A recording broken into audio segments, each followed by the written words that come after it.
ஆட விட்டுட்டு இருந்த அந்த கூஃபி செஸ்ஸோட ஒரிஜினல் ஸ்டோரி நம்ம பார்ப்போமா? அவரோட ரியல் லைஃப் ஸ்டோரி படி பார்த்தீங்க அப்படின்னா, அவர் ஸ்கூல் டேஸ்ல ரொம்பவே ஆவரேஜான ஒரு ஸ்டூடெண்டாக இருந்தார். அவர் ஸ்கூல் டேஸ்ல வந்து க்ரஷை இம்ப்ரெஸ் பண்றதுக்காக இந்த செஸ் கேம் வந்து அவர் ஸ்டார்ட் பண்ணியிருக்கிறாரு. சரி, அப்படியே வந்து ஃபர்தர் போகுது, ஸ்டடீஸ்லேயும் ட்ராப் அவுட் ஆகிட்டே இருக்கிறாரு. அவருக்கு வந்து கமிட் ஆகலான்னு ஆசையோடு இருக்கிறப்போ வந்து அந்த பொண்ணு இன்னொரு பையன் கூட கமிட் ஆகிட்டு போயிட்டாங்க. உண்மைதான்.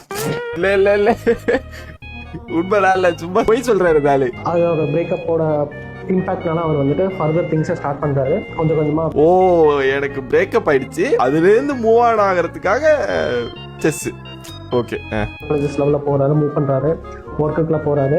சும்மா அந்த சைடில் ட்ரை பண்ணிட்டே இருப்போமே அப்படின்னு பாக்குறாரு. அவருக்கு எப்பயுமே மண்டைக்கு ஒன்று ஓடிட்டே இருக்கும், நீ மேட் பண்றதுக்கு சரிப்பட்டு வர மாட்டேன், செக் மேட்டுக்கு தான் நீ கரெக்ட் அப்படின்னு சொல்லி